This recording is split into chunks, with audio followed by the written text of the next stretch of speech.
యూకేకి మాత్రం అస్సలు రాకండి మీకు గానీ హెల్త్ ప్రాబ్లమ్స్ ఉంటే. ఎందుకో చెప్పేస్తాను, ఈ వీడియో లాస్ట్ వరకు చేసేయండి. రీసెంట్లీ మా ఫ్రెండ్ హెవీ వెయిట్ ఎత్తడం వల్ల బ్యాక్ అయితే చాలా సివియర్ గా పెట్టేసింది, అసలు కదలలేకపోయింది. ఇంకెంత మసాజ్ చేసినా స్ప్రే చేసినా అసలు కదలలేకపోయేసరికి అంబులెన్స్ కి ఫోన్ చేస్తే వాళ్ళైతే అస్సలు రెస్పాండ్ అవ్వట్లేదు. ఇంకా తెలిసిన ఫ్రెండ్ బ్రీతింగ్ ఆడట్లేదని చెప్తే వస్తారని చెప్పాడు. ఇంకా అలానే చేస్తే విత్ ఇన్ 1 minute కంతా అంబులెన్స్ వచ్చేసింది. మేము అట్లా చెప్పినందుకు రిటర్న్ వచ్చి మమ్మల్ని తిట్టారు. అఫ్ కోర్స్ అబద్ధం చెప్పినందుకు మాదే తప్పు, కానీ పరిస్థితి అట్లా ఉన్నింది. డాక్టర్ ని కలవడానికి 6.5 hours వెయిటింగ్ టైం అని ఎమర్జెన్సీ వార్డ్ లో కూర్చోబెట్టారు. నొప్పి నొప్పి నొప్పి అని అల్లాడుతున్నా కూడా మీరు వచ్చి 2 hours అయింది, ఇంకా 4.5 hours మిగిలిందని చెప్పారు. అటు తిరిగి ఇటు తిరిగి బాగా ఇబ్బంది పెడితే ఒక 4 hours తర్వాత ఒక పారాసిటమాల్ ఇచ్చి కూర్చోబెట్టారు అనమాట. మధ్యాహ్నం ఎప్పుడో వెళ్తే అర్ధరాత్రి 3 గంటలకు డాక్టర్ దగ్గర పంపించారు. డాక్టర్ సింపుల్ గా ఒక టాబ్లెట్ రాయిచ్చి అది యూజ్ చేస్తే తగ్గిపోతుంది అన్నారు. సరే ఇంకా టాబ్లెట్ తీసుకుందాం అనేసి కిందకైతే వెళ్ళాం అనమాట మెడికల్ షాప్ లోకి.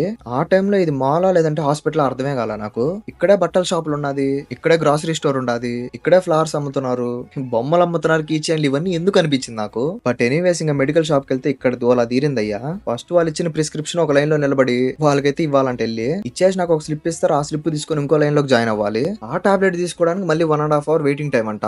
నీకు అంత నిల్చుకున్న ఓపిక లేకపోతే పక్కనే వెయిటింగ్ రూమ్ ఉంటుంది, ఆ వెయిటింగ్ రూమ్ లో కూర్చొని వెయిట్ చేస్తూ ఉండొచ్చు. అక్కడ ఒక టీవీ స్క్రీన్ లో మనకి ఇచ్చిన స్లిప్ మీద ఒక నెంబర్ ఉంటుంది, ఆ నెంబర్ చూపిస్తా ఉంటది. ఆ నెంబర్ వచ్చినప్పుడు లోపల పోవడమే. నేను చాలా వాటికి వెయిటింగ్ రూమ్ చూసినా కానీ ఫస్ట్ టైం ఒక మెడికల్ షాప్ కి వెయిటింగ్ రూమ్ చూస్తున్నాను.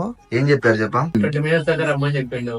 మళ్ళీ లైన్ ఎక్కి మళ్ళీ అద్దెకి పట్టుకొని టాబ్లెట్ తీసుకోవాలని చెప్పింది. ఎంతసేపు నుంచి ఉన్నావు లైన్ లో? 2 hours అవుతుంది. 2 hours అయినా ఇవ్వలేదు, ఇంకా 20 minutes. ఫస్ట్ లైన్ కి రాని చెప్తుంది.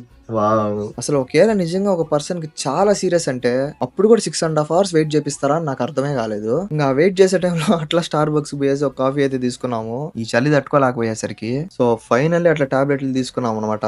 ఒకవేళ మీకు గానీ ఏమైనా పానిక్ అటాక్స్ లాంటివి ఏమన్నా వస్తున్నా లేదంటే మల్టిపుల్ హెల్త్ ప్రాబ్లమ్స్ ఉన్నా యూకే అయితే అసలు మంచి ఆప్షనే కాదని చెప్తా నేను. సో అదిగా స్పాట్ టైంకి వెళ్ళేటప్పుడు అట్లా ఇట్లా ఫ్రెండ్స్ తో తిరిగేటప్పుడు చాలా జాగ్రత్తగా ఉండండి. ఇక్కడ ఏమన్నా అయితే అసలు పట్టించుకునే నాదుడే ఉండడు అంటిల్ అండ్ అన్లెస్ మనకు ఒక మంచి ఫ్రెండ్స్ ఉంటాయి గానీ. సో అదనమాట ఈ వీడియోకి. యూకేలో ఎవరన్నా ఉంటే మీ ఫ్రెండ్స్ కి అయితే షేర్ చేసేయండి. సరే మరి తెలుస్తాను, బాయ్.